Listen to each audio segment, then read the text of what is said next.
3 months before our wedding, my fiancé brought another woman into our home. I thought I was seeing things. Standing in the foyer with my suitcase, I noticed a pair of Chanel sandals with camellias by the shoe rack. Size 8.5, not my size. Stephen, our estate manager, stepped forward to take my luggage. The look on his face suggested he had just swallowed a fly. "Chloe, you're back."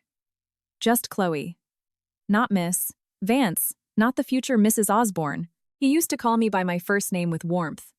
Now, even the tone felt hollow. I didn't ask any questions. I slipped into my own slippers and headed upstairs. The wheels of my suitcase clattered loudly against the hardwood stairs, sounding like I was dragging a corpse through an empty house. The door to the master suite was slightly ajar. A woman's laughter drifted through the crack, deliberately soft and sultry. "Damien, do you like this nightgown? I specifically chose champagne. It matches your sheets perfectly." I didn't go in. Through the gap, I saw Alyssa Sutton. She stood by the bed in a silk slip with spaghetti straps, holding a peignoir against her body. Her suitcase was splayed open on the rug. Lingerie, cosmetics, and skincare products were scattered everywhere, like she was marking her territory. I had slept in that bed for 2 years. Damien had just changed the bedding last month. He had told me, "Let's change the color, change the mood." Now I understood it wasn't the mood he wanted to change. It was the person. Damien Osborne leaned against the headboard, smoking. His robe was loosely tied, exposing his chest. "If you like it, leave it," he said. His tone was as indifferent as if he were discussing the weather. "Then, what about all these empty shelves in the closet? Can I take them?" Alyssa slid open the door to the walk-in closet and looked back at him, her eyes sparkling. But then she bit her lower lip, and her voice dropped. "There are still someone else's things in here." Damien flicked his ash, saying nothing. Alyssa walked over and sat on the edge of the bed, placing her hand on his knee. "Damien, I don't want Chloe to think I'm taking her place. Maybe I should stay in the guest room?" After a 3-second pause, Damien crushed his cigarette into the ashtray on the nightstand. "You're staying here," he said. "There's no need for you to feel marginalized." Alyssa threw herself into his arms, wrapping around him like ivy around an oak. "Damien, you're the best." I didn't make a sound outside the door. My hand gripped the handle of my suitcase. My knuckles were white from the tension, my nails dug into my palm. The sharp pain was a clear reminder that my body could still feel. Turning around, I caught my reflection in the large mirror at the end of the hall. A sharp business suit, stilettos, my hair pulled back into a neat chignon. Today, to close a corporate training contract, I had spent 4 hours on a flight back from Chicago. I had negotiated with partners in a conference room all afternoon, eating a sad deli sandwich in the back of an Uber. The contract was signed.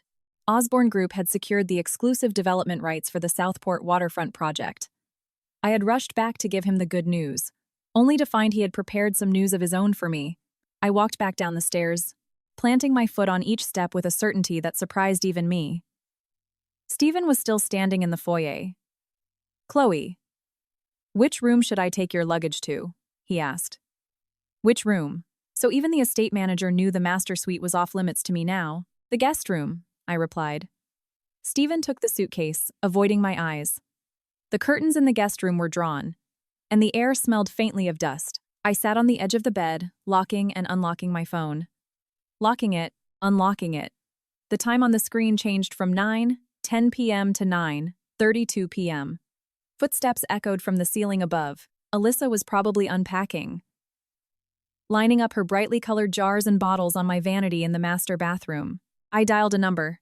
He picked up on the second ring, but didn't say anything. "It's me," I said. Andrew Roth's voice was low and steady, like coffee gone cold in the dead of night. "Is what you proposed before still on the table?" A moment of silence hung on the line. "Are you sure?" "I'm sure. Tomorrow at 9:00 a.m. City Hall in Manhattan." "All right." Hanging up, I stood and pulled the curtains back. The night outside was thick as ink. The landscape lights illuminated the manicured lawn and the imported Dutch tulips Damien had specifically ordered. I was the one who picked the variety. He hadn't bothered to change them yet. He decided to change me first. My phone buzzed. It was an Instagram post from Alyssa. A selfie of her in that champagne nightgown, leaning against the headboard in the master suite. The caption was a single word: home, the geotag, the Osborne estate, Greenwich. She either forgot to hide the story from me, or she did it on purpose. I double-tapped to like it. 30 seconds later, the post vanished. Clearly, she remembered her privacy settings, but I already had the screenshot. I saved it to a hidden folder, the same folder that held the Cartier invoices for the bracelet Damien bought her. Photos, hotel reservations, and the overlapping flight itineraries that Damien's executive assistant had secretly forwarded to me. I never interrogated Damien, not out of generosity, but because I was waiting. Waiting for my heart to turn completely cold, or waiting for the right way to leave while delivering a crushing blow. Now, I had both. At 6:00 a.m. the next morning, I was fully made up and dressed in a dark red sheath dress, not flashy, but the deep, muted color of dried blood. I knocked on the door of the master suite. Alyssa opened it. She was wearing Damien's dress shirt, which barely covered her thighs. A flash of triumph crossed her eyes when she saw me. "Chloe, is something wrong so early? I need Damien." Damien walked out of the en-suite bathroom, adjusting his tie. Seeing me in the doorway, he froze for a second. "Is something wrong?" His tone was entirely different from how he spoke to Alyssa. With her, it was careless intimacy. With me, it was business casual. I used to think that was what trust sounded like. Now I knew it was apathy. "The company is sending me to Chicago. For about a week," I said evenly, as if reading a quarterly report. Damien frowned. "For how long?" I just said, "A week." "What project requires that much time?" I didn't answer his question. Instead, I smiled. "Does it matter to you?" Damien was taken aback. Alyssa seized the moment, stepping up to loop her arm through his. "Damien, since Chloe has to travel, don't drill her with questions. Corporate trips are exhausting." She looked at me with an innocent smile. "Don't worry about a thing, Chloe. I'll take good care of the house and Damien." "The house?" She actually said the house. I stared at her for 3 seconds, then smiled. "All right. I'm counting on you." As I turned to leave, Damien suddenly called out, "Chloe." I stopped without looking back. He paused for 2 seconds before finally saying, "Take care on the road." "Got it." Walking down the stairs, I counted in my head. From the moment I walked in, he had said exactly 5 full sentences to me. "Is something wrong?" "For how long?" "What project requires that much time?" "Does it matter to you?" "Take care on the road." 5 sentences. Not a single word to ask me to stay. Not a single word to acknowledge the blatant disrespect of the situation. Not a single word about my feelings. Perfect. Just perfect.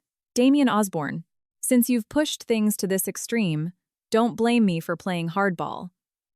I stepped out of the mansion. The morning sun was blinding. My phone screen lit up. A text from Andrew Roth. Just 2 words. "I'm here." I turned to look back at the house I had lived in for 2 years. The curtains in the master suite were drawn back. Alyssa stood in the window holding a coffee mug, raising it from afar as if toasting me. I raised my hand too, saying goodbye not to her, but to every disgusting person and memory in that house.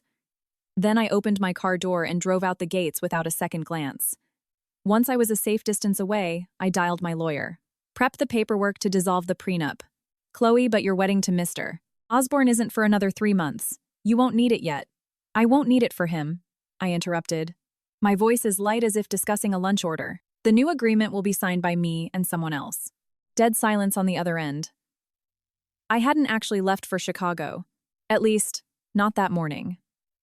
After Damien left for the city, only Alyssa and I remained in the house. I was packing my things in the guest room when she knocked. She held a glass of freshly squeezed orange juice. "Chloe, have some juice. I just made it." She was wearing my fluffy white bunny slippers, the ones I bought last month. Damien had laughed at me then, saying, "You're in your late 20s and you still wear childish things like that." Now I watched Alyssa trample those bunny ears. There was a fresh coffee stain on the white fur. "Thanks."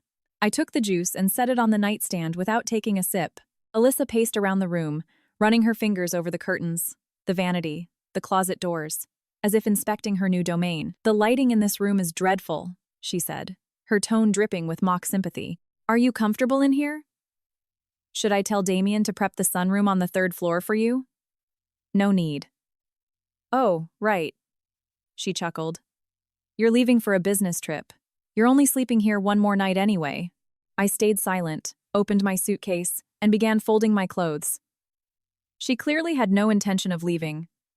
Sitting herself down on the edge of the bed. Chloe, I've been meaning to thank you. My hands paused over a silk blouse. Thank you for taking care of Damien these past 2 years, she said, her tone so light and natural it was as if she were talking about returning a borrowed sweater. You can hand those duties over to me now. You deserve a break. I meticulously folded the blouse and placed it in a garment bag, smoothing out every wrinkle at an agonizingly slow pace. How long have you known Damien? Alyssa hadn't expected me to ask a question, and hesitated. 6 months. 6 months. Damien had proposed to me 5 months ago. He rented out an entire rooftop restaurant overlooking the Hudson. When the fireworks went off, he got down on one knee, held out the ring, and said, Chloe, marry me. The fireworks were beautiful. Now I realized the show probably wasn't just for me. Did you know he had a fiancé? I asked. Alyssa looked down at her rhinestone-encrusted acrylic nails sparkling under the lamp. I knew, she said, looking up at me with an honesty so brazen, I almost laughed. But Damien said the spark between you two died a long time ago. He said being with you is exhausting. You're too strong, always arguing about logistics and facts, never letting him take the lead, never relying on him. She offered a tiny, self-satisfied smile. He said being with you is like a business negotiation, but with me, it's a real romance. I stopped packing not because it hurt, but because Damien had never communicated any of this to me. What he needed, what he didn't need, what he liked, what he didn't. He never said a word. When I asked, he always replied, You decide. I thought that was absolute trust. It turned out to be absolute apathy. Are you done? I looked at Alyssa. She recoiled slightly at my gaze. Her smile froze for a second before the innocent mask snapped back into place. Don't be mad, Chloe. I didn't mean to upset you. I just think since Damien has made his choice, it's time you let go. You can't force love. She stood up, smoothing down Damien's shirt. By the way, Damien said we're going wedding dress shopping this weekend. You know the wedding is in 3 months. But I'll be the only bride. Finally, I laughed. Not a cold scoff, but a genuine laugh. It was genuinely hilarious. Well, congratulations. Alyssa tilted her head, confused by my reaction. Are you really not mad? Why should I be?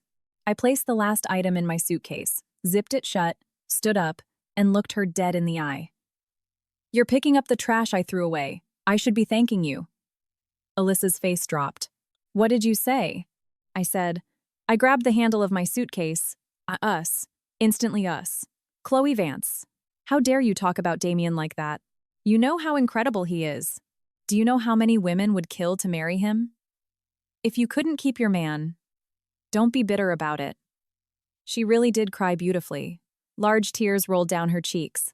The tip of her nose turned pink. Her lips quivered perfectly. I understood why Damien bought into it.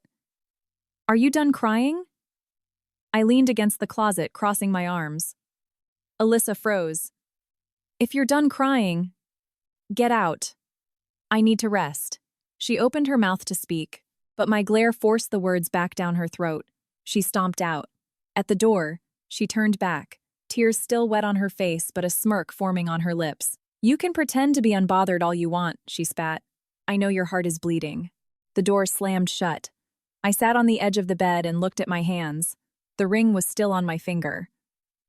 The same one Damien slipped on when he proposed. A 3-carat emerald-cut diamond. He told me he personally selected the stone in Antwerp and had it set by the best jeweler in the diamond district. I had worn it for 5 months. It left a faint indentation on my ring finger. I took it off and placed it on the nightstand. The diamond glinted coldly in the lamplight like a frozen tear. My phone buzzed. A text from Andrew. Are your things packed? I replied with one word. Yes. Do you need me to send a car? I'll drive myself. Good. Tomorrow at 9 a.m. Don't be late. I won't be. End of conversation. My interactions with Andrew were always this brief and entirely transactional. Not a single wasted word. We were classmates in business school. He was now the CEO of Roth Investments, a private equity firm. His net worth eclipsed Damien's by tens of millions. And more importantly, he owed me. He owed me big time. Damien returned at 8:00 p.m. I was eating dinner in the formal dining room. Stephen had set a place for me separately. The dishes were simple, all my favorites. Stephen had worked in this house for 10 years. He was probably the only one who remembered my preferences. Damien and Alyssa ate in the living room. Behind the sliding doors, I couldn't hear what they were saying, only occasional bursts of laughter. Mid-dinner, the door slid open. Damien walked in holding a bottle of red wine. "Chloe, we opened this bottle to send you off." After giving our bedroom to his mistress, he decided to send me off. I put down my fork and looked up at him. "All right." Damien poured 2 glasses. He handed me one and kept the other. He clinked his glass against mine. A sharp ding echoed in the room. "Take care on the road." The exact same words as this morning. I took a sip. The wine was dry and bitter. "Damien," I started. "Is there anything you want to say to me?" He held his glass. His gaze lingered on my face for a few seconds before sliding away. "No." I nodded. "Okay. Me neither." He turned and walked out. As the door closed, I saw Alyssa waiting on the other side, immediately wrapping her arms around his waist. I downed the rest of the wine in one gulp, stood up, and carried my empty plate to the kitchen. Stephen was washing dishes. Seeing me, he scrambled to take the plate. "Chloe, please, leave it. I'll get it." "Stephen." I set the plate in the sink and leaned against the counter. "Thank you for taking care of me these past 2 years." Stephen's hands froze under the running water. "I'm leaving tonight, and I won't be coming back. Take care of yourself." Stephen lowered his head. His shoulders trembled slightly. "Chloe, why let them humiliate you like this?" I smiled and patted his shoulder. "Humiliate? Not for long." When I walked out of the kitchen, the living room was empty. Footsteps and female laughter drifted down from the stairs, fading higher and higher. I returned to the guest room, closed the door, leaned my back against it, and closed my eyes for 3 seconds. Just 3 seconds. Then I opened them and finished packing my last few items. The ring still sat on the nightstand. The light caught the facets of the diamond, casting a sharp glare on the mahogany, ready to shatter. I left it there. By 2:00 a.m., the estate was dead silent. Only the sconces in the hallway emitted a dim, yellow glow, turning the corridor into a tunnel leading to the exit. I walked out of the guest room with my suitcase, trying to roll it as quietly as possible over the hardwood floors. Step 2, 3. Every step synced with the beating of my heart. Passing the master suite, I paused for a second. A faint sliver of light peeked from under the door. Alyssa wasn't used to sleeping in pitch black. I could hear the steady breathing of 2 people. I looked away and kept walking. As I descended the stairs, my phone lit up. A text from Andrew.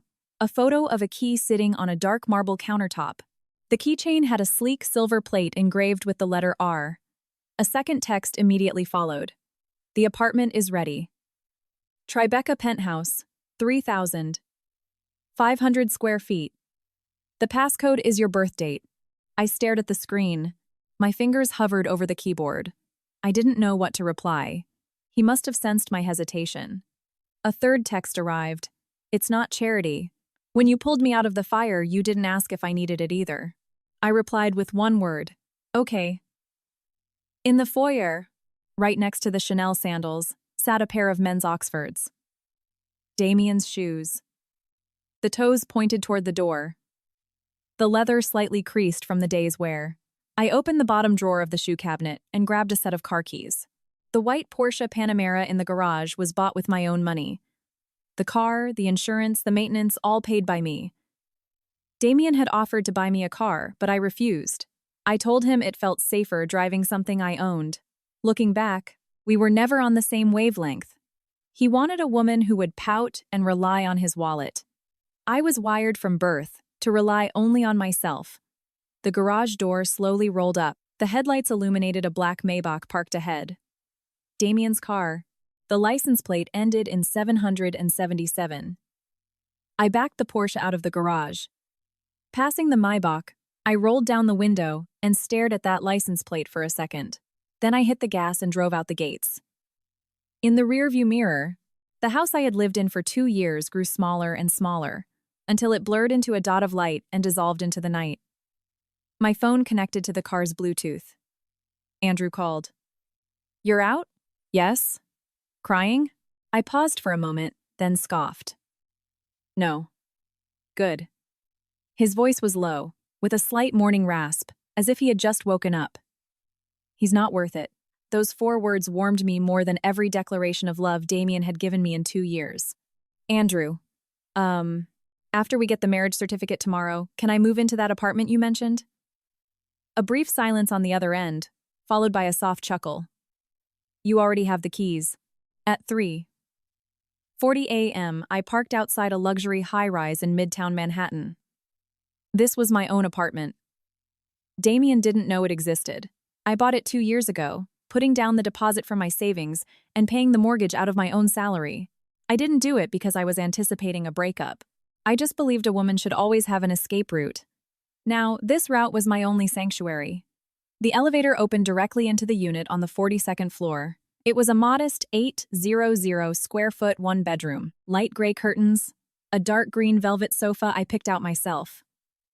All the furniture was covered with dust sheets, like presents waiting to be opened. I pulled the sheet off the sofa, sat down, and opened the photo album on my phone. The first photo was from the day Damien proposed. Fireworks over the Hudson, him on one knee. I was covering my mouth, eyes full of tears. The waiter took it. Great angle, great lighting, like a movie poster. The second photo was move-in day at the Greenwich house. He stood at the door, holding his hand out, "Welcome home." The third was his birthday. I had cooked a massive feast. I snapped a picture right as he blew out the candles, the warm glow illuminating his face. I swiped through them, one by one. When I reached the last one, my finger hovered over the screen. The last photo was time-stamped today. It was the crack in the door of the master suite. Alyssa in the champagne nightgown. Damien leaning against the headboard smoking. I hadn't actually taken a photo, but the image was seared into my brain. I selected all 321 photos in the album and hit delete. The system prompt popped up. Delete 321 items? Confirm. The screen flashed. The album was empty. Next, I opened my contacts, found Damien Osborne. His profile picture was a candid I took on a weekend. Sunlight pouring through the window, him reading a contract on the sofa. A handsome profile. I clicked edit and hit delete. Delete contact? Confirm. Deleted from WhatsApp. Unfollowed and blocked on Instagram and LinkedIn. Removed as a joint user on my banking app. Deleted his address from my Amazon account. Wiped his order history from my Uber Eats. In 40 minutes, I scrubbed Damien Osborne from every digital corner of my life, erasing him like a misspelled word on a whiteboard. At 5:00 a.m., I leaned back against the velvet sofa and closed my eyes. When I opened them, the sky outside was turning a pale, bruised blue. I washed my face, redid my makeup, and changed clothes. Not the dark red dress from yesterday, but a crisp white silk blouse and tailored black trousers. Power dressing. Like I was going to sign a massive acquisition.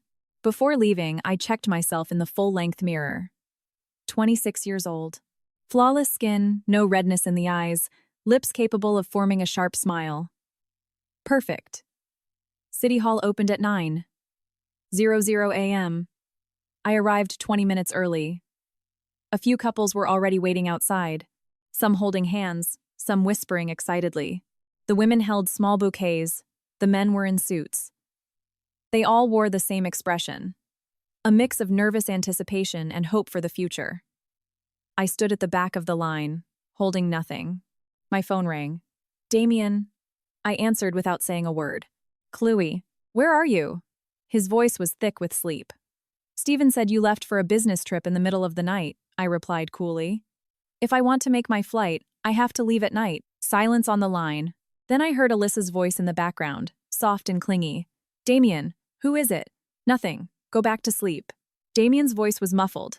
He had covered the receiver. Then he spoke to me again. Chloe, did you go into the master bedroom yesterday? No. Then who left the ring on the nightstand?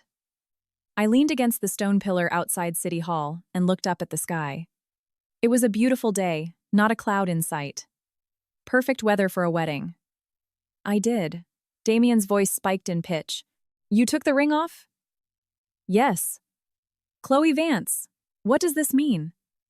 Nothing, I said. The band was too tight. It was uncomfortable. I paid $300,000 for that diamond. I know, I cut him off. That's why I left it for your next fiancé. Don't mention it. A loud crash echoed through the phone, like something shattering against the hardwood. Chloe Vance, you turn around and come home right now? Can't. I'm boarding. Do you dare? I hung up.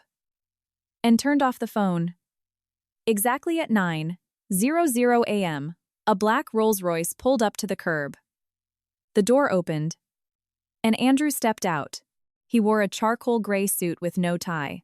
The top 2 buttons of his shirt were undone, showing his collarbone. His hair wasn't perfectly slicked back as usual. A few strands fell across his forehead, softening his intense features. He walked up to me, looking down. Been waiting long? 20 minutes. Traffic, he said. The words sounded unnatural coming from him, like a man completely unaccustomed to offering excuses trying to force one out. I couldn't help but smile. Andrew, you look so cute when you're stuck in traffic. He shot me a look, saying nothing, but the tips of his ears turned slightly pink. Let's go.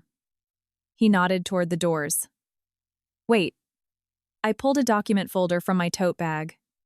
Sign this before we go in. Andrew took the papers, flipped through a few pages, and raised an eyebrow. A prenup? Yes. Separate assets, separate debts. Anything acquired during the marriage belongs to the individual. In the event of a divorce, there won't be a divorce. I looked up. He handed the contract back. I'm not signing this. Why? Because it's unnecessary. He looked dead into my eyes. His voice wasn't loud, but every word hit like a hammer driving a nail into stone. I, Andrew Roth, do not get married with the intention of ever getting divorced. The morning sun hit his face from the side, casting half of it in shadow. I suddenly felt that today really was perfect weather. You still have to sign it, I said. It's not about trust. It's protocol. Andrew stared at me for 3 seconds, pulled a Mont Blanc pen from his inner jacket pocket, flipped to the last page, and signed his name. His handwriting was aggressive and sharp. He handed it back. Your turn. I signed, Chloe Vance. He folded the contract and slipped it into his own pocket. I'll keep this. On the day of our golden anniversary, I'll burn it. I couldn't hold back a laugh. Golden anniversary? You'll be over 70. What? He tilted his head. Think I'm too old for you? No. I stopped laughing and looked at him seriously. I'm afraid you'll regret this long before then. Andrew didn't answer. He pushed open the heavy glass doors of City Hall and held it for me. As I walked past him and the door closed behind us, I heard him say something so quietly it was almost drowned out by the echo of the lobby. I won't be the one regretting anything. The civil ceremony took 10 minutes. The main hall was packed with couples waiting their turn. Andrew didn't wait. He led me straight to a side door marked Private Ceremonies. A clerk in a sharp suit stood by the door. Seeing Andrew, his posture instantly straightened. Mr. Roth. Right this way. Everything is prepared. I glanced at Andrew. You set this up in advance? Yesterday. After you called. The room was small but elegant, with dark wood paneling and a large window overlooking the city. A desk was covered with a white linen cloth, and a vase of fresh white roses sat in the center. Sunlight poured in, warming the room. A middle-aged judge in glasses sat behind the desk. 2 blank marriage certificates lay in front of her. Mr. Roth, Miss Vance. Please have a seat. Vasette. She pulled out a velvet tray displaying 2 simple platinum wedding bands. Mr. Roth had these delivered yesterday. You may try them on. I picked one up. Engraved on the inside were 2 letters. R on one side, V on the other. No grandiose vows of eternal love, just 2 initials slotted together like puzzle pieces. Does it fit? Andrew asked. I slid it onto my ring finger. Perfectly. How did you know my size? He didn't answer. He just put his own ring on, then held out his hand, palm up. I placed my hand in his. His fingers closed around mine, dry and warm. The grip wasn't crushing, but it was absolute. The judge smiled. You may fill out the paperwork. The forms were standard. Name, gender, job, social security number, marital status. When I reached the marital status box, my pen hovered. Single. 26 years old. First marriage. 3 months ago, I was planning a massive Hamptons wedding to one man. Today, I was sitting in a municipal building signing my life over to another. Life truly is a comedy. Once the paperwork was done, the judge stamped the certificates. The sound of the stamp was crisp and final. Thwack. Congratulations. You are legally husband and wife. Andrew took both certificates, inspected them, and handed one to me. Keep it. I opened it. In the attached photo, I was in my white silk blouse. He in his charcoal suit. Neither of us was smiling broadly. Just a slight curve of the lips. But somehow, this photo looked vastly more harmonious than any picture I had ever taken with Damien. Walking out of City Hall, I checked my phone. 9:10 a.m. From the moment we walked in to the moment we left, exactly 10 minutes.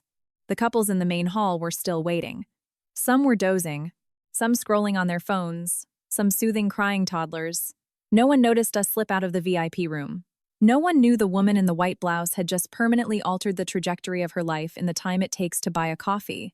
Standing on the steps, I took a deep breath. The air smelled like hot pretzels and exhaust. But somehow, it was refreshing. Hungry? Andrew stood next to me, hands in his pockets. His tone was as casual as if he were asking the time. A little. What do you want? Brunch? Something European? Blueberry pancakes and black coffee. From a diner, I said. He looked at me, the corner of his mouth twitching. Apparently, the answer surprised him.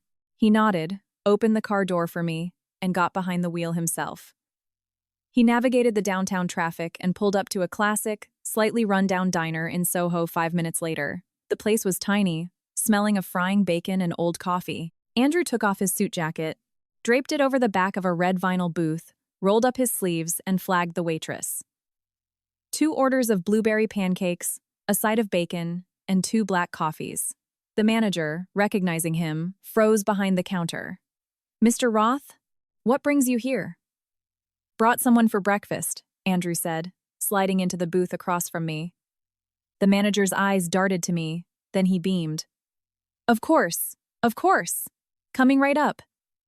The pancakes arrived steaming hot, dripping with butter and maple syrup. The coffee was strong and bitter. I cut a piece of pancake and dragged it through the syrup. Andrew. You said you owed me a lot. We're even now. He stopped eating for a second. No. Then what is this? He slid his plate of bacon over to mine. That debt is something I'll be paying off for the rest of my life. This. He paused. This. I wanted to do. I didn't press further. I just lowered my head and drank my coffee. It was delicious. After breakfast, Andrew drove me to the address he sent. The passcode is the year and date of your birth. 6 digits. He handed me a physical key fob. The place is cleaned. If you need anything, tell the concierge. Are you not going to live here? I looked at him. He met my gaze. Do you want me to live here? I didn't have an answer. Andrew pressed the key fob into my palm. His fingers brushed against mine. Don't rush. Live by yourself for a while. Let me know when you figure it out. He got back in the Rolls-Royce. The engine purred, and he merged into the Manhattan traffic. I stood on the sidewalk, clutching the key. The silver plate flashed in the sun. R. The elevator shot up to the penthouse. I punched in the passcode. The deadbolt clicked softly. The foyer lights flared to life, automatically warm, welcoming gold. I kicked off my heels and walked inside barefoot. The living room featured floor-to-ceiling windows spanning the entire wall. Light gray linen curtains billowed slightly from an open vent. The dark blue velvet sectional anchored the room. On the glass coffee table sat a pale violet orchid, its petals beaded with fresh water. On the dining table lay a crisp white envelope. I opened it. Inside was a Black American Express Centurion card and a handwritten note. Andrew's sharp scrawl read, "The pin is the same as the door. Buy whatever you want. Don't look at the price tags." I folded the note and put it back in the envelope with the card. Then I walked into the master bedroom. The bed was massive, draped in pristine white linens. Folded neatly on the pillows was a set of silk pajamas. I checked the tag. My exact size. On the nightstand sat a framed photo. It was Andrew and me. The picture was taken 3 years ago at our business school alumni gala. I was standing by a window with a champagne flute. He had walked up behind me accidentally or intentionally. We ended up in the same frame. I wasn't looking at the camera, and neither was he. We were looking in different directions, but we were standing so close that the hem of my gown brushed against his tuxedo trousers. When did he even save this picture? I put the frame down and walked to the window, pulling back the curtains. From the penthouse, I could see half the Manhattan skyline. The sunlight hit the platinum band on my ring finger. V. I spun the ring, tracing the letter with my thumb. My phone rang.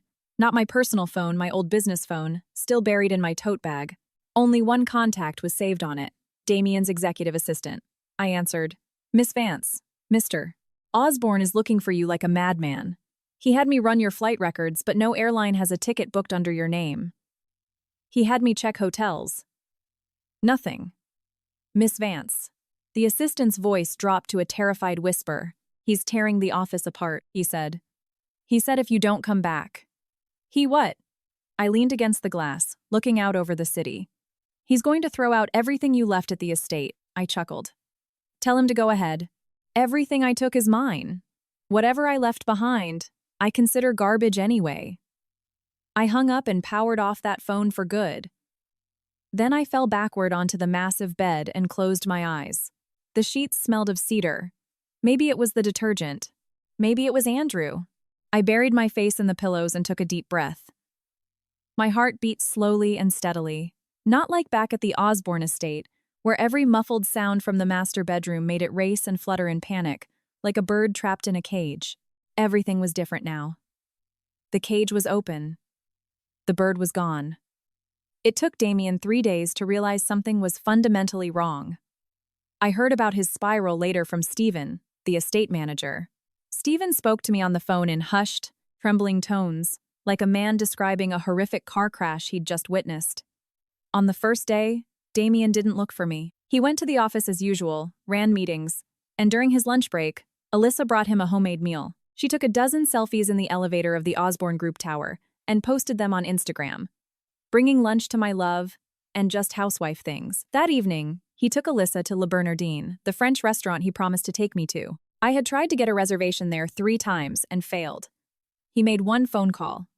Alyssa posted a photo dump.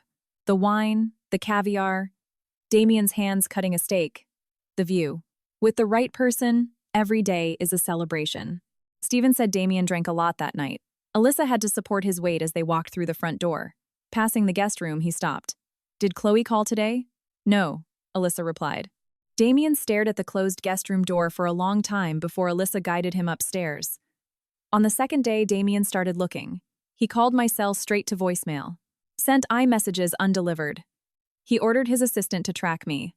The assistant scoured airline manifests and hotel registries across the country. Nothing. He started to panic. Stephen said Damien paced the living room for hours, gripping his phone, dialing my number over and over. Every time, the robotic voice told him the subscriber could not be reached. Alyssa came downstairs in a silk slip, holding a glass of warm milk. "Damien, stop calling her. She's not a child, she won't get lost. Maybe she just wants some space." Damien whipped around to face her. "Shut up." The glass in Alyssa's hand shook. I said, "Shut up." It was the first time Damien had ever yelled at Alyssa. Steven said Alyssa looked like she'd been slapped, but she recovered quickly, set the glass down, walked over, and placed a hand on his shoulder. Her voice melted like butter. "I'm sorry. I'm just worried about Chloe too. She's all alone in a strange city. What if something happens?" Damien didn't push her away, but he didn't look at her either. He stared at the red exclamation marks next to his texts, typing and deleting messages, before finally hurling his phone onto the sofa. "Find her friends' numbers. Call everyone." The assistant called my entire network. My friends all gave the same answer. "Chloe? Isn't she with you?" "I don't know. Haven't heard from her. She's probably busy with a deal. She'll be back." No one knew where I was because I hadn't told anyone. On the third day, Damien lost his mind. He forced the security company to pull the estate's surveillance footage. The video showed me walking out of the guest room at 2:00 a.m. with a suitcase, stopping for 1 second outside his bedroom door. Then, without looking back, walking down the stairs. The foyer lights flicked on and off. The garage door opened. The white Porsche reversed out into the driveway. The taillights left 2 red streaks in the dark before vanishing completely. Damien watched the footage on a loop. Steven said he sat in his home office, staring at the monitor, playing it back like he was looking for a hidden clue. He saw me pause outside his door. He saw my perfectly straight posture walking down the stairs. He saw me take the keys from the drawer. He saw my profile flash in the Porsche's window, no tears, no hesitation, no looking back. Then he ordered the staff to tear the guest room apart. The closet was empty. The vanity was bare. The only thing left on the nightstand was a glass, with a sip of water. The 3-carat diamond ring sat on the nightstand in the master bedroom, glittering under the lamp. Beneath the ring was a piece of paper. Printed on it were 4 words. "I don't need you." Printed, not handwritten. I specifically used the printer in the guest room because handwriting betrays emotion. Typed letters are as cold and factual as a contract. Damien crumpled the paper, flattened it out, and crumpled it again. The paper turned into a jagged ball in his sweaty fist. When he flattened it a final time, the ink had smeared. "Find her." He threw the note onto his desk. His voice was raw, like sandpaper dragging over rusted metal. "Tear the city apart, but find her." His assistant stammered, "Mr. Osborne, should we file a missing persons report with the NYPD?" Damien was silent for a long time. "Report what?" His voice dropped to a hollow whisper. "She's not missing. She left." He finally said it out loud. "Not kidnapped, not in an accident, not missing. She just packed her bags, took off the ring, and at 2:00 a.m. drove out of his life. Cleanly, permanently. Meanwhile, I was sitting on the blue velvet sofa in Andrew's penthouse, a mug of hot tea by my feet, a thick dossier in my lap. Andrew's assistant had dropped it off. The cover read, "Risk Analysis. Osborne Group's Southport Waterfront Project." I flipped to the first page. Dense rows of data and charts all pointed to one conclusion. Osborne Group's investment in that plot of land was a ticking time bomb. This was the very plot I had secured for them on my trip to Chicago. Damien thought that by winning the exclusive development rights, he had won the lottery. What he didn't know was that the city was planning a massive expansion of the subway system right underneath it. According to the city's new zoning plan, a new transit hub exit would eat up a full third of the commercial square footage. Once the zoning plan went public, Osborne Group's entire architectural blueprint would be garbage, and the billions they sunk into the initial phase would evaporate. I had discovered this discrepancy during the negotiations. I didn't tell Damien, because that night, standing outside the bedroom door with my suitcase, I heard him tell Alyssa, "There's no need for you to feel marginalized." The doorbell rang. I set the dossier down and went to the door. Andrew stood there holding 2 heavy brown paper bags. "Dinner." He rattled the bags. The spicy, pungent aroma of garlic, chili oil, and ginger wafted out. Authentic Szechuan from a place down the street. "Don't know if you eat spicy food." "I do." He walked into the living room. Seeing the dossier on the coffee table, he paused. "Read it already?" "Yeah." I took the bags to the kitchen island and started unpacking takeout containers. When Damien bought this land, He didn't order a geological survey, and he didn't check the municipal zoning boards. He just looked at the location and the price tag and thought he got a steal. Andrew leaned against the kitchen doorway, crossing his arms. And you didn't remind him? Why should I? I popped the lid off a container of Dan noodles. He's the CEO. He should be smart enough to figure it out himself. Andrew smiled. It was the first time I'd seen him actually laugh out loud. Not a polite boardroom smile, but a genuine laugh that crinkled the corners of his eyes and showed a hint of teeth. Chloe Vance, you are far more ruthless than I gave you credit for. I'll take that as a compliment. We sat down to eat. The food was so spicy my eyes watered, but I couldn't stop eating. Mid-meal, Andrew's phone buzzed. He glanced at the caller ID, then turned the screen toward me. Damien Osborne. Answer it? Andrew asked. I picked up a piece of spicy chicken with my chopsticks. Answer it. Andrew tapped the screen and put it on speaker. Damien's voice blasted out, raspy and frantic. Andrew. I need a favor. Speak. You know Chloe Vance. You guys went to Stern together. Has she contacted you? Andrew looked at me. I nodded. She has. Dead silence on the other end. Then, the sound of Damien's rapid, shallow breathing. Where is she? You think I'd tell you, Damien? She's my fiancé. Damien's voice skyrocketed. Andrew's voice remained absolute ice. Then why did your fiancé pack her bags and move out of your house in the middle of the night? More silence. A long, suffocating silence. I thought Damien had hung up. Then his voice came back, much lower this time, as if he were physically choking on the words. What did she say to you? She said she doesn't need you anymore. Andrew hung up. He flipped the phone face down on the table. Eat. I stared at the food in my bowl. Andrew. Yeah? Do you think he'll find me here? He won't. Andrew dropped a dumpling onto my plate, and even if he did, he wouldn't dare step foot inside. Why? I looked up at him. The warm kitchen pendants reflected in his dark eyes. Because this isn't his territory. A week passed. I had lived in Andrew's penthouse for 7 days. In that time, I deactivated all my social media, changed my SIM card, slept until noon, sunbathed by the floor-to-ceiling windows, read books, and drank tea. Andrew came over every evening for dinner. Sometimes he brought takeout. Sometimes he cooked. He was surprisingly good in the kitchen. His honey, glazed ribs were phenomenal. On the 7th night, he brought an invitation. Heavy charcoal gray cardstock with silver-embossed lettering. The Roth Foundation Charity Gala. Host. The Roth Foundation. Venue. The Ritz-Carlton Grand Ballroom. Time. Tomorrow evening. Do you want to go? He tossed the invitation onto the coffee table. I picked it up and scanned the guest list. Lots of familiar corporate heavyweights. Damien Osborne's name was on there too. Next to it, a note. Co-sponsor. Accompanied by Alyssa Sutton. You arranged this? I asked. Andrew sat on the sofa, crossing his legs casually as if discussing the weather. The gala happens every year. I just had my office add Osborne Group to the VIP list this time. Why? Because I want to see. He looked directly into my eyes. Do you want him to see? See me as Andrew Roth's wife.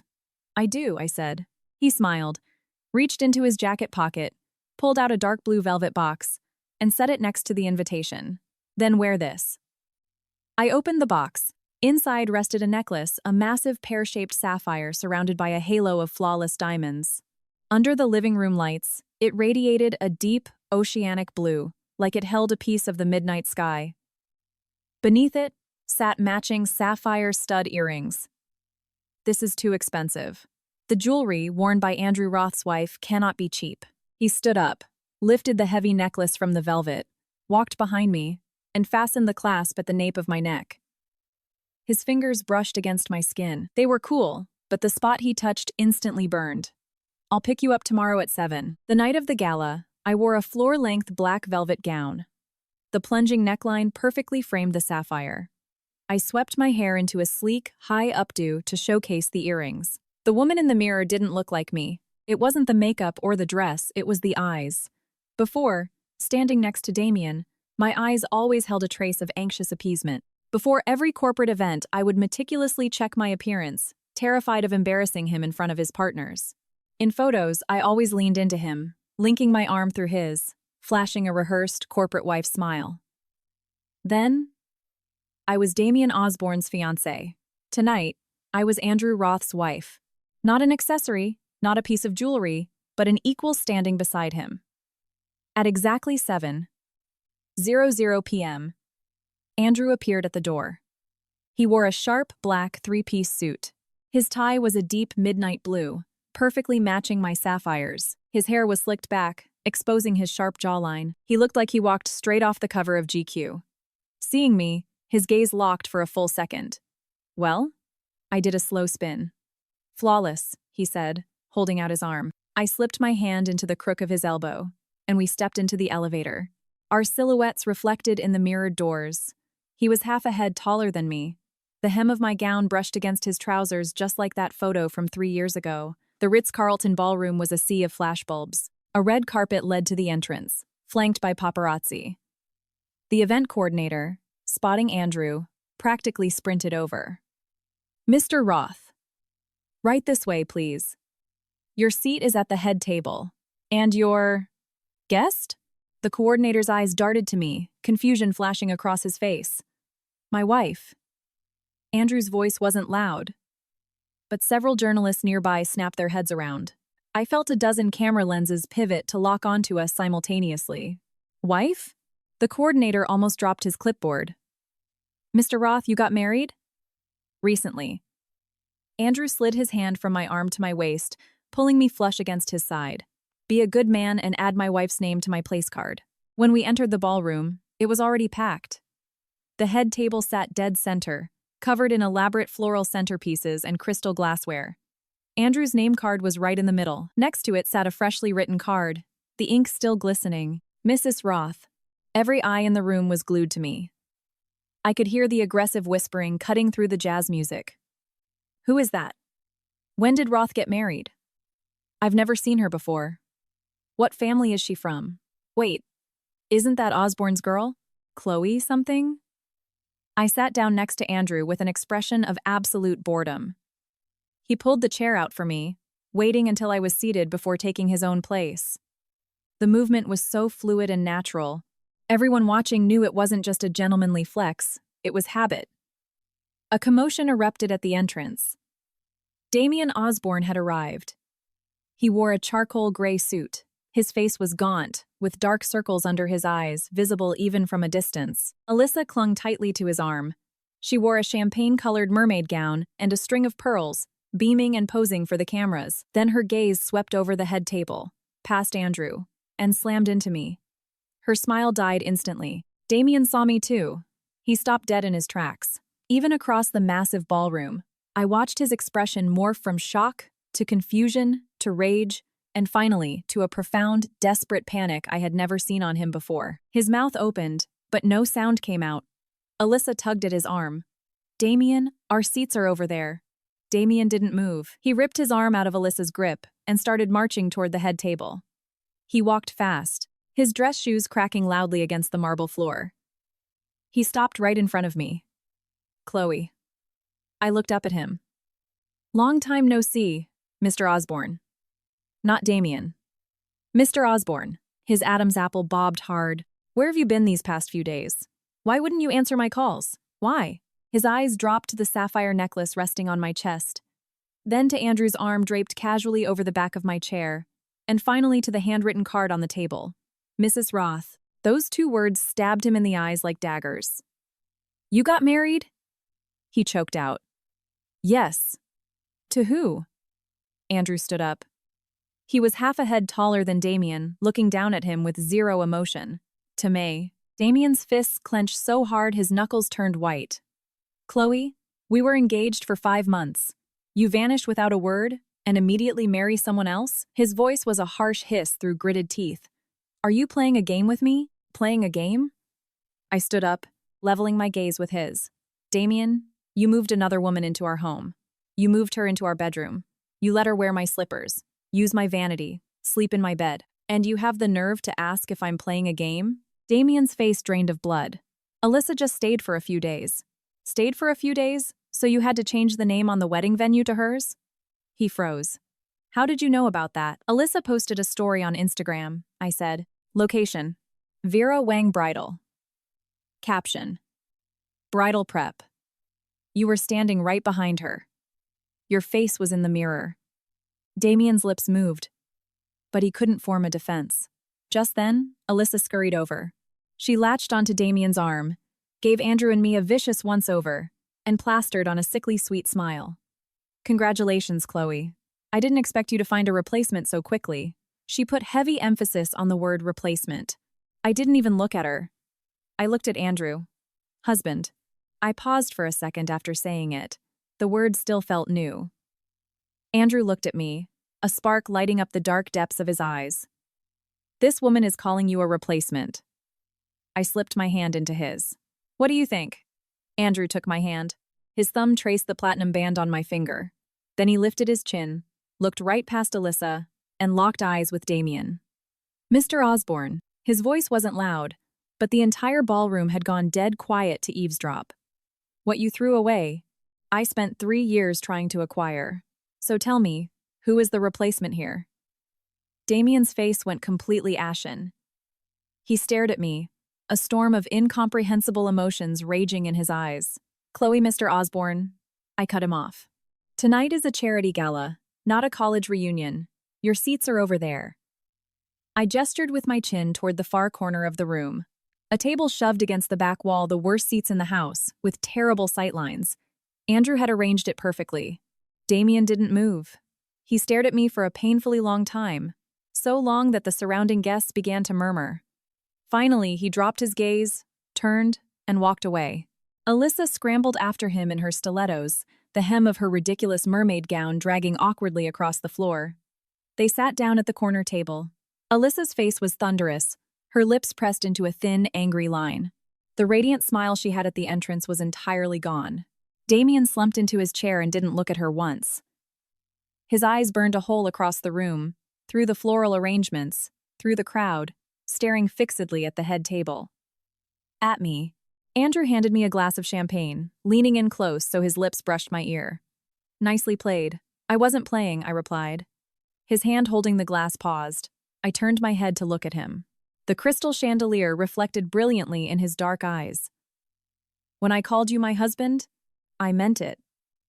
The gala went on, and halfway through the dinner, Alyssa decided to make a move. The charity auction began. The first lot was a vintage pearl necklace. The auctioneer hyped up its history, owned by some 1920s socialite, lost abroad, finally brought back to the States. Starting bid, $2,000. Andrew raised his paddle. $2,500. A woman at the next table. $3,000. Andrew. $3,500. From the dark corner of the room, a shrill, saccharine voice rang out. $5,000. It was Alyssa. She held her paddle high, chin tilted up with the smug grin of a conqueror.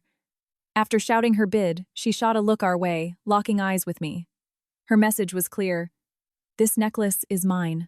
The auctioneer beamed. $5,000 from Miss Sutton. Do I hear 6? Andrew moved to raise his paddle, but I grabbed his wrist. Don't. He glanced at me. That necklace is garbage, I said, keeping my voice low, but loud enough for the neighboring tables to hear. Pearls are graded on symmetry and luster. Those pearls are asymmetrical, and the luster is dull. Even $2,000 is a ripoff. Let her have it. Alyssa's smug smile cracked. The auctioneer coughed awkwardly. $5,000 going once, twice. Sold. Congratulations to Miss Sutton. Alyssa won the necklace, but she looked like she'd been force-fed a lemon. The next item was a vintage imperial jade bangle. An intense, translucent emerald green, clear as frozen spring water.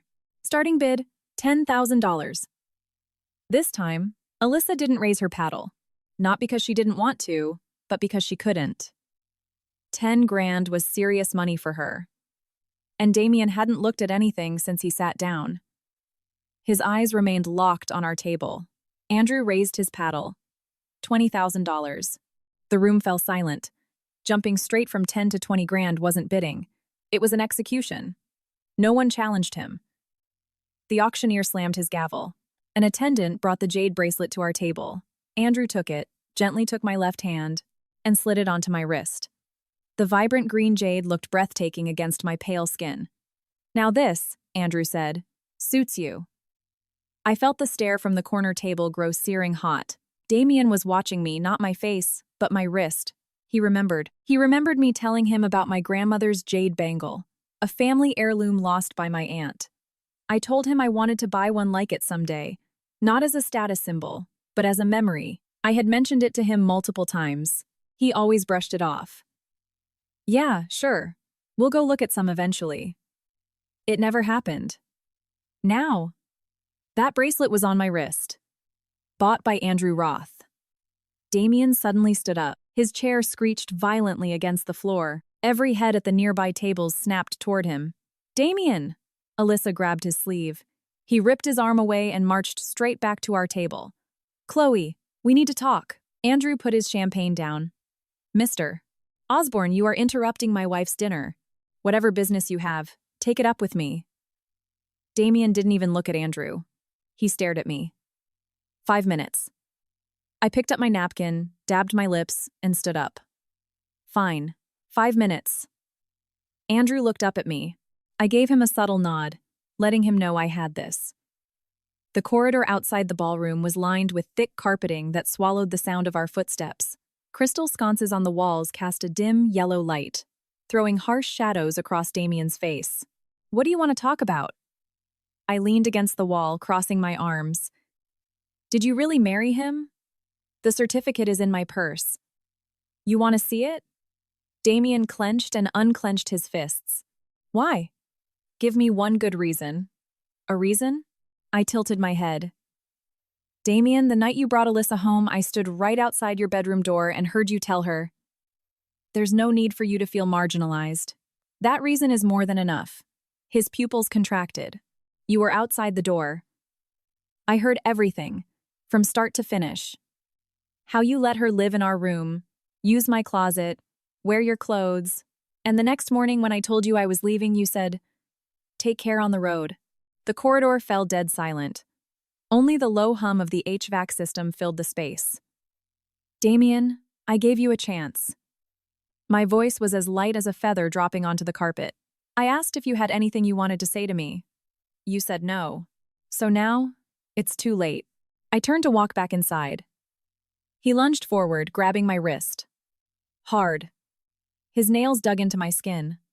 "Chloe, you can't do this to me. We were together for 2 years. And you marry another man in 10 minutes? He was practically vibrating with rage, the words forced through his teeth. I looked down at his hand crushing my wrist, then back up at his face. "Damien, it took you 5 minutes to move Alyssa into our bed. Compared to you, I took my time." His grip loosened. "Chloe, and one more thing."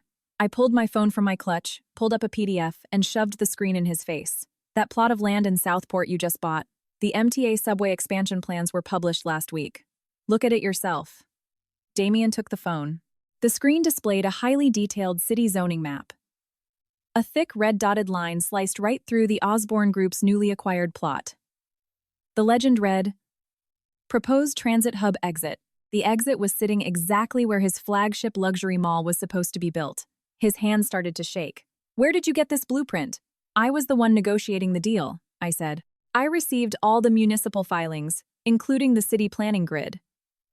"But you signed the final contract without asking me a single question." "Why didn't you tell me?" "Because..." I stepped closer, looking him dead in the eye, enunciating every word clearly. "When I came home that night, you had another woman in our bed." The last bit of color drained from Damien's face. He stumbled backward, his shoulder hitting the wall. "You did this on purpose." "I didn't do anything on purpose." I snatched my phone back. "I just stopped wiping your ass for you. Do you know how many times I saved you these past 2 years? You got blackout drunk with clients. I dragged you home. You botched negotiations. I fixed the terms. Your mother's birthday. In your father's anniversary, I bought the gifts. I even wrote the recommendation letter for your sister's Ivy League application." I adjusted my sleeve, letting the emerald green jade bracelet catch the light. "Damien, I am not your mother. I am not your executive assistant. And I am not a vase to decorate your mansion. You never wanted me. You wanted a crisis manager to fix your life, and a toy to bat her eyelashes and stroke your ego. Alyssa is perfect for the second role. I wish you both a lifetime of happiness. I walked down the hall without stopping. Behind me came the dull thud of a fist slamming into the wall. Alyssa was lurking around the corner. She looked awful. She was clutching that $5,000 pearl necklace in her hand like a lifeline. Chloe Vance, you orchestrated this whole thing, didn't you? Yes. You just wanted him to regret it. I stopped and looked at her. Whether he regrets it or not is none of my business. Drop the saint act. Her voice shrilled, echoing in the empty hall. You married some billionaire and now you're back to humiliate us. Who do you think you are? Who do I think I am? I pivoted and walked slowly toward her. Alyssa, the slippers you wear are mine. The vanity you sit at is mine. The man you're currently sleeping with is the trash I threw away. She took a step back. The house you live in, I picked it out. The bed you sleep in, I bought the mattress. The plates you eat off, I shipped them from Italy. Even that overpriced citrus tea in your fridge, I brewed it myself. I stopped inches from her face. In my heels, I towered over her.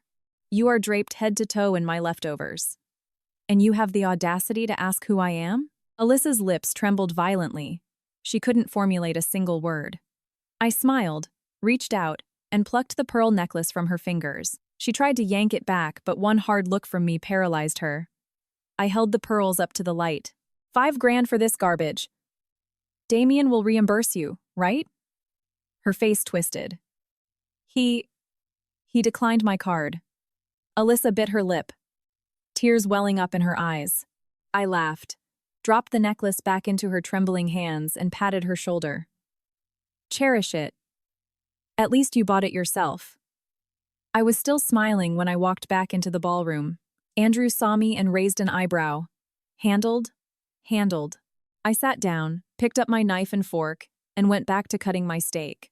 It was cold, but I didn't care. Andrew, thank you for the MTA blueprints. He didn't say anything. He just quietly swapped my plate of cold steak with his untouched hot one. 3 days after the charity gala, the sky fell on Osborne Group. First, the MTA officially published the Southport subway expansion plan. That morning, Osborne Group's stock tanked 12%. Investors screamed at Damien on conference calls for 40 minutes. The general consensus was, "Are you completely illiterate? You buy commercial land without checking zoning laws?"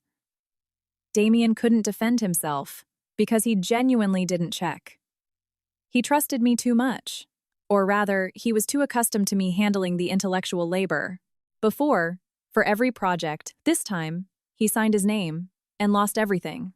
The second disaster hit the same afternoon. Osborne Group's largest supplier suddenly terminated their contract. The official PR excuse was strategic restructuring, but Damien's assistant found out that a subsidiary of Roth Investments had swooped in the night before, offering the supplier an exclusive contract at a 15% markup. The third hit came hours later. Construction on Osborne Group's massive New Jersey logistics center was halted by the state due to environmental compliance violations. The compliance paperwork was the one thing Damien insisted on filing himself. Then came the fourth, the fifth, the sixth. In 3 days, Osborne Group's market cap evaporated by $400 million. Damien's father, Peter Osborne, flew back on a red-eye from London. At the emergency board meeting, he eviscerated his son in front of all the senior executives. You bet the entire company on a piece of ass. Damien sat at the far end of the mahogany table, completely silent. Because it was true. It was entirely his fault. When he brought Alyssa home, he didn't think about the consequences. When he gave her my bedroom, he didn't think about the consequences. When he watched me drive away at 2:00 a.m., he didn't think about the consequences. Now, the consequences had arrived. Every single blow was precise and devastating, a perfectly engineered chain reaction.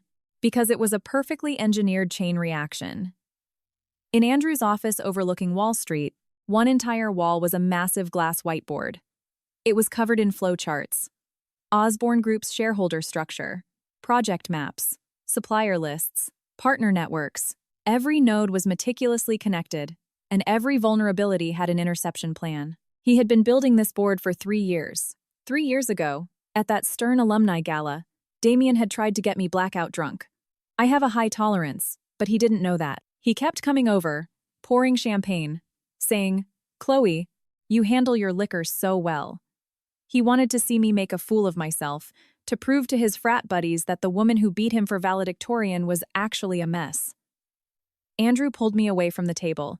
He walked me to a quiet hallway, gave me a bottle of water, and stood guard at the door so no one would bother me. He didn't say a word that night, but starting the very next day, Osborne Group data began appearing on his whiteboard. "You've been prepping this since then?" I stood in the doorway of his office, staring at the glass board. Andrew sat at his desk, capping a red dry erase marker. "Yes. Why didn't you tell me? Because back then, you still loved him." He tossed the marker onto the desk. "I didn't want you to think I was forcing you to choose." I walked into the office and sat across from him. The name Damien Osborne was circled heavily in red on the board.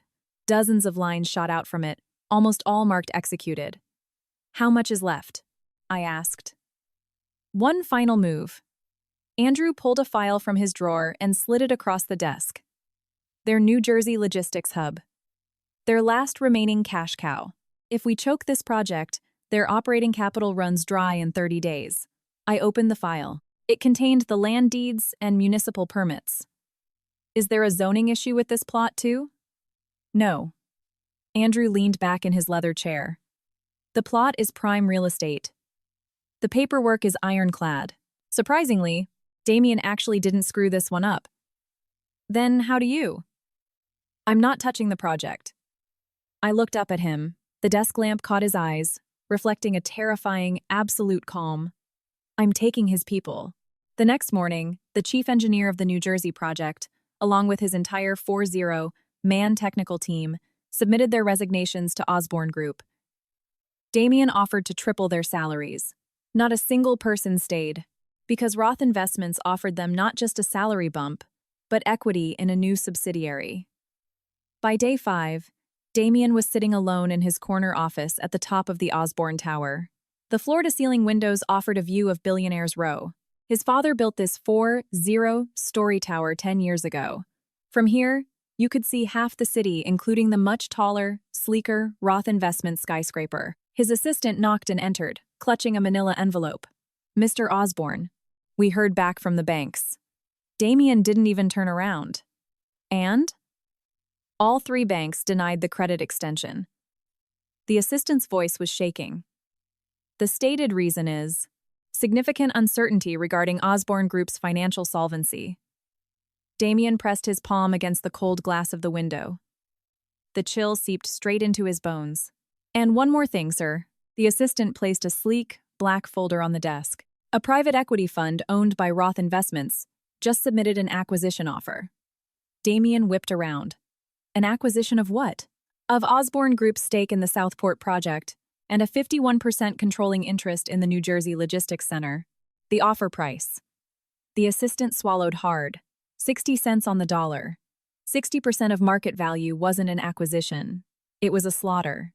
It was holding a gun to a dying man's head and emptying his pockets. Damien ripped the folder open. The terms were brutally clinical.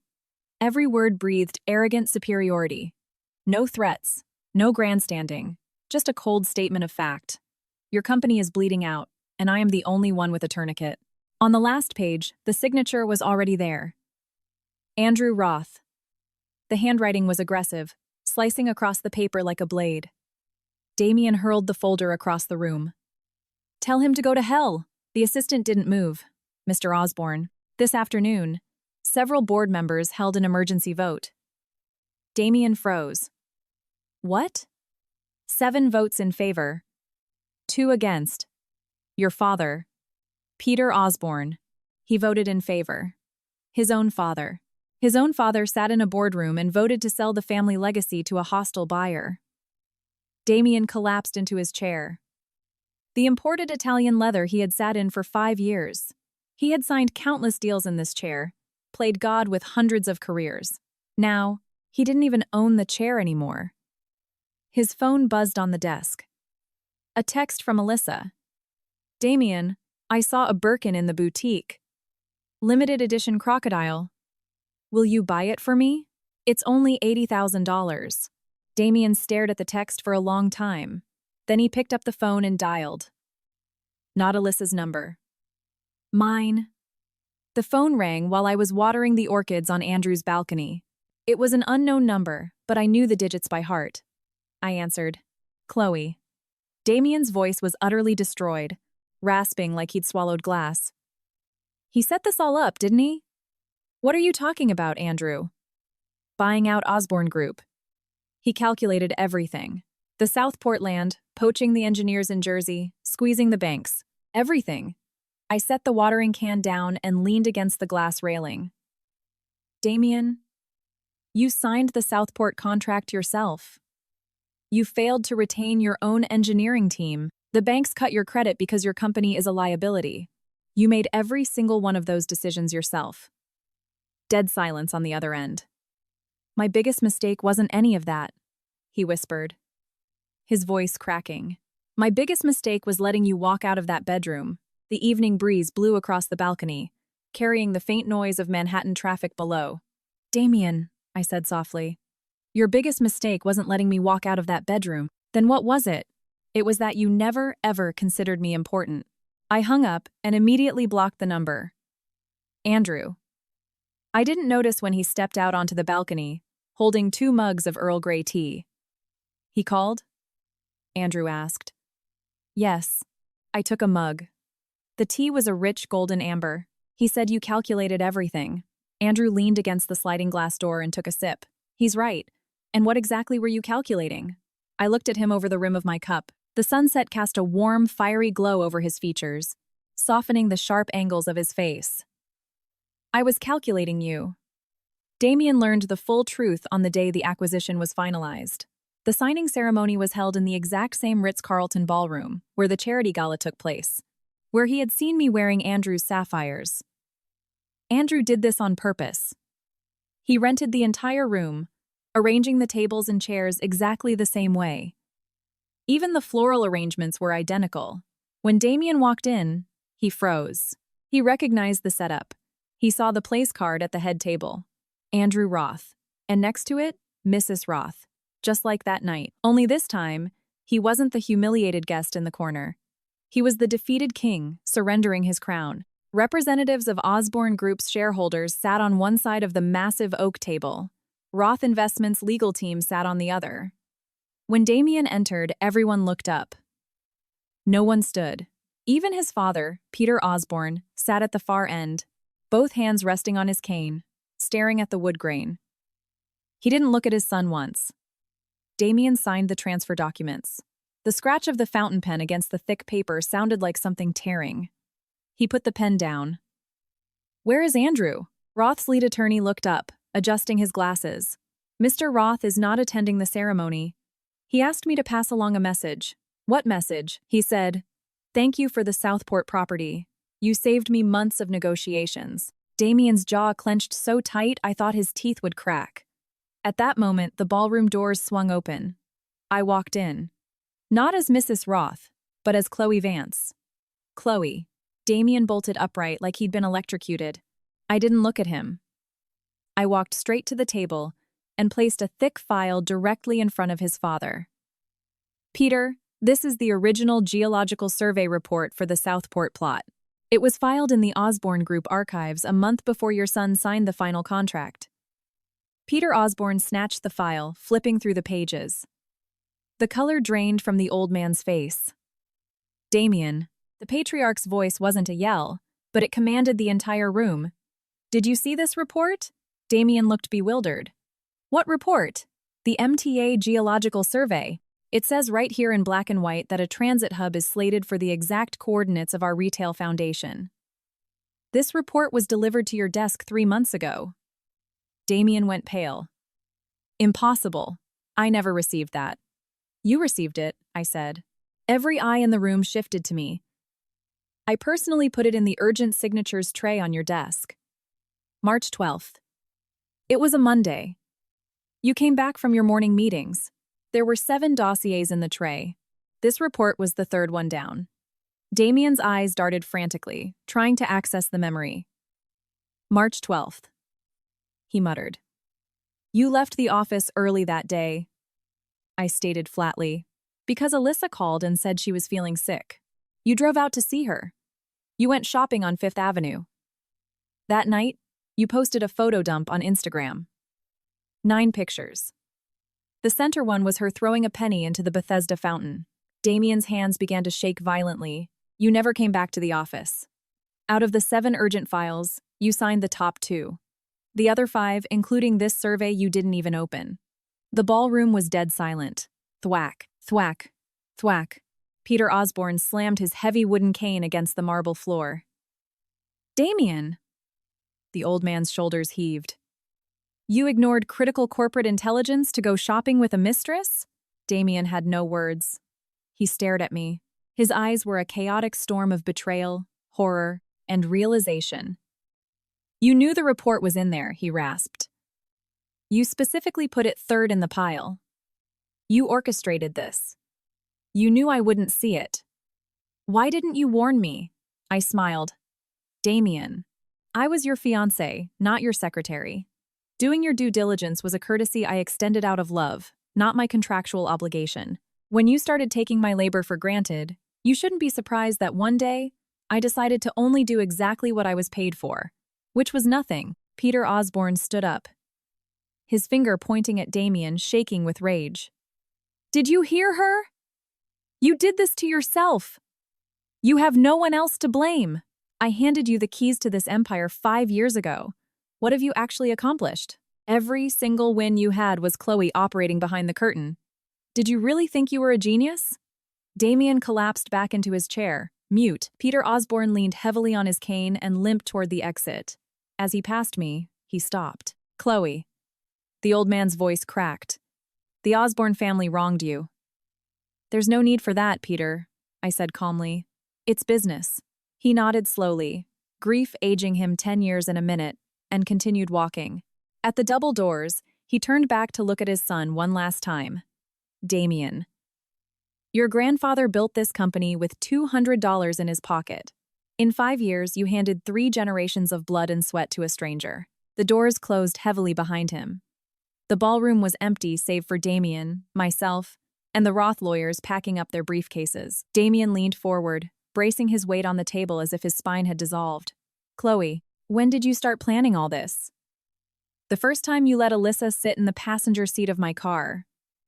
His pupils dilated. He had probably forgotten that day completely. But I hadn't. It was our 1-year anniversary. I booked a Michelin star restaurant, bought a new dress, and waited for him downstairs. He pulled up. The passenger door opened, and Alyssa stepped out. She pretended to twist her ankle, and he caught her by the waist. Alyssa needed a ride, so I picked her up, he said, as casually as commenting on the traffic. I barely ate that night. Alyssa sat across from me, smiling her sugary, innocent smile. Chloe, please don't get the wrong idea. Damien and I are just friends. And Damien had just nodded in agreement. That was the first time I saw her in my passenger seat. But not the last. Damien, I said, do you know that women never leave suddenly? Every departure is the climax of 1,000 silent disappointments. Why didn't you tell me? I told you. I stared him down. I told you 100 times. I texted you to come home early. You said you were busy. I asked you not to let other women ride shotgun. You called me petty and controlling. I told you Alyssa looked at you differently. You said I was paranoid. I pulled out my phone, pulled up our chat history from a year ago, and shoved the screen toward him. I kept the receipts for every single word. Damien stared at the screen, his eyes bloodshot and welling with tears. Did you think I didn't know your phone passcode was her birthday? Did you think I didn't notice you bought 2 of every souvenir on your business trips? Did you think I didn't know she helped you pick out my engagement ring? Damien's head snapped up. How did I know? I slipped my phone back into my purse. Because the manager at the boutique in the Diamond District is my sorority sister. The receipt had both your names on it. Damien swayed on his feet. Chloe. The fireworks the night you proposed were beautiful, I said. My voice as detached as if I were narrating a documentary. But the man kneeling under them, I realized that night, he wasn't mine anymore. I turned on my heel and walked out. Behind me, a heavy, sickening thud echoed through the room. Damien had fallen to his knees. The sound of his kneecaps hitting the marble was like a bag of cement dropping from a height. I didn't look back. Andrew was waiting for me in the corridor. He wore a navy suit, no tie. He was holding a paper cup of hot tea. Did you tell him? I told him. He handed me the tea. The heat seeped comfortably through the cardboard. He's on his knees. I know. Andrew looked at me. Do you feel sorry for him? I took a sip of the tea. Caramel? No. I looked up at him. The warm corridor lights softened his sharp jawline. Andrew, I said, Damien Osborne is on his knees in there. But you are standing right here beside me. He paused for a heartbeat. Then a slow smile spread across his face. Let's go. He held out his hand. I placed mine in his, and we intertwined our fingers. The doors to the ballroom remained open. The shadow of Damien Osborne, kneeling on the floor, stretched long and broken across the marble, like a crack that would never heal. Damien stayed on his knees long after I left. Eventually, hotel security had to physically lift him up. The head of security called Andrew later to report it, sounding bewildered. He said Damien knelt there for 40 minutes until his knees bled through his suit pants. Andrew hung up the phone and looked at me. He wants to see you. I flipped a page of my Vogue magazine without looking up. I don't want to see him. 3 days later, Damien's mother, Eleanor Osborne, showed up at Andrew's office. This woman rarely made public appearances, not even at board meetings. She wore a simple but ruthlessly elegant street-john knit suit, clutching a Birkin bag. Her makeup was flawless, but the deep lines around her eyes betrayed her exhaustion. When the receptionist called up, Andrew and I were playing chess. Send her up, I said. Andrew looked at me. Are you sure? I'm sure. Entering the office, Eleanor's eyes locked onto me instantly. She stopped in the doorway, unsure of what to call me. Chloe? Mrs. Roth? Finally, she settled on. Chloe. I stood up. Eleanor, have a seat. She sat down, placing the Birkin in her lap like a shield. Chloe, I'm not here about the company, she began. I'm here about Damien. I said nothing. He hasn't left his room in 3 days. He won't eat. He won't drink. He hasn't said a word. I went in to check on him. He was sitting on the floor, holding a photograph. Eleanor reached into her bag, pulled out a photo, and slid it across the glass coffee table. It was a picture of Damien and me in the Hamptons 2 summers ago. He had me hoisted on his shoulders. I was laughing in terror, and he was grinning like an idiot. He found this in the boxes of things you left behind, Eleanor said, her voice shaking. You didn't take it. I had no reason to. Eleanor's eyes grew red. Chloe, I know Damien wronged you. He was blind, manipulated by that Alyssa girl. But he gets it now. He realizes his mistake. Eleanor, I interrupted. What exactly does he realize? She froze. He realizes he was wrong. Wrong about what? I stared her down. Wrong to move Alyssa into our house? Or wrong to ignore the MTA report? Wrong to kick me out of my own bedroom? Or wrong to assume I would never actually leave? Eleanor had no answer. He doesn't realize his mistake, I said coldly. He just can't accept the bill that came due. If Andrew hadn't bought out his company, if the zoning on that plot was fine, if he was still the untouchable CEO of Osborne Group, do you really think he'd be kneeling on a ballroom floor crying over a photograph? Eleanor's lips quivered, and the tears finally spilled over. But he is in so much pain right now. He earned every bit of it. When she left, Eleanor stood in the doorway for a long time. She didn't beg anymore. She just looked at me with a gaze that was equal parts regret, pity, and absolute surrender. When the door clicked shut, Andrew picked up his black knight and moved it to the corner of the board. Checkmate. I looked down. My white king was trapped. You won. You threw the game. He started resetting the pieces. You started making intentional mistakes on move 37. I didn't deny it. A week later, Damien was discharged from Mount Sinai Hospital. He had been admitted for 5 days with severe dehydration and a bleeding stomach ulcer. On the day of his release, paparazzi caught a photo of him outside the Greenwich estate. He was wearing a gray hoodie, the hood pulled low over his face, looking emaciated and hollow. Behind him was the house I lived in for 2 years. The imported Dutch tulips had withered and died.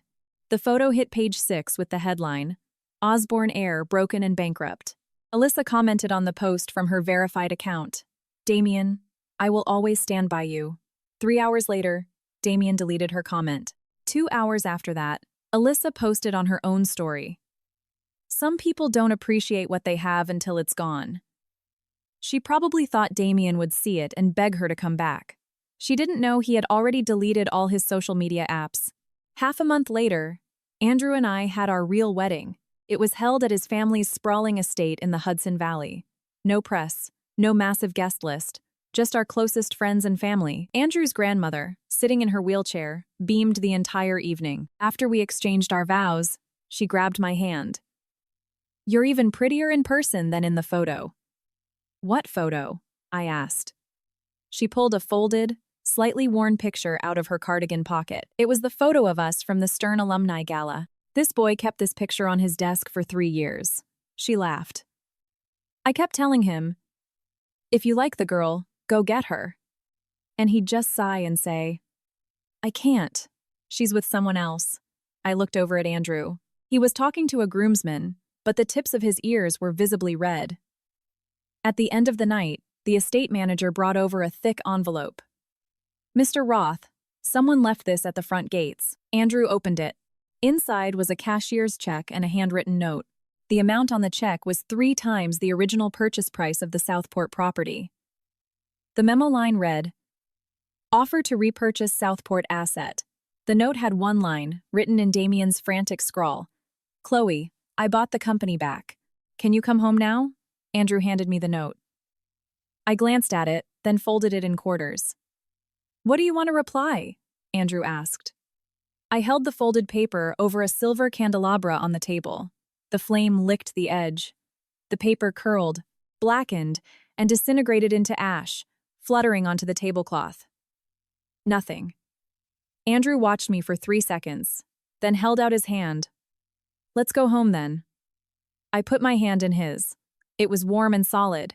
When we walked out the front gates of the estate, night had completely fallen.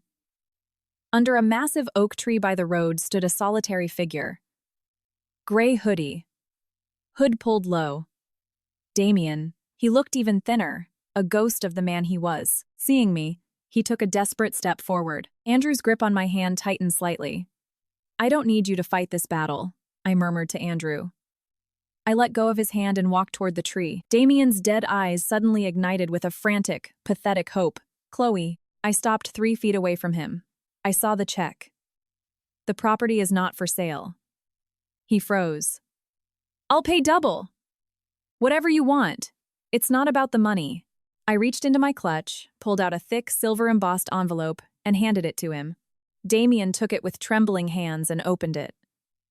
Inside was a wedding invitation. Andrew Roth and Chloe Vance. You came out here to give me an invitation?"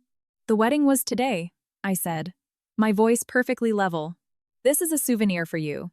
Damien, you always accused me of never leaving you an out. Today, I'm giving you one. This invitation is your way out. Out to where? To a lifetime of regret." He looked up at me, his eyes mapped with broken red capillaries. "Chloe, I swear to God I get it now. Just give me one more chance. Just one." "Damien." I cut him off. "Do you know the biggest difference between you and Andrew?" He stopped breathing. "When you kicked me out of our bedroom, you told me to take care on the road. When he handed me the keys to his penthouse, he told me I already had a home. The autumn wind whipped through the branches above us. One man pushed me out into the cold. The other brought me inside. Who do you think I was going to choose?" Tears finally spilled over Damien's eyelashes, tracking through the dirt on his gaunt face. He collapsed to his knees in the dirt right in front of me, clutching the red and silver invitation to his chest. "Chloe." "Damien, if you take anything away from this entire ordeal, let it be this." I looked down at him, feeling absolutely nothing. Not everyone who leaves comes back. I turned my back on him and walked toward Andrew. He held out his hand, and I took it. The moment the door of the Rolls-Royce closed, I heard a raw, agonizing scream echo from the darkness behind us. CHLOE! The sound was swallowed by the wind, like a wound that would never, ever close. I didn't look back. The car pulled onto the highway. The glowing lights of the city skyline appeared in the distance. Andrew kept one hand on the steering wheel. He turned to me, then reached over and took my hand. Are you going to cry? No. Good. You'll never have to again. I leaned my head back against the leather seat, watching the city rush by. No, I never will.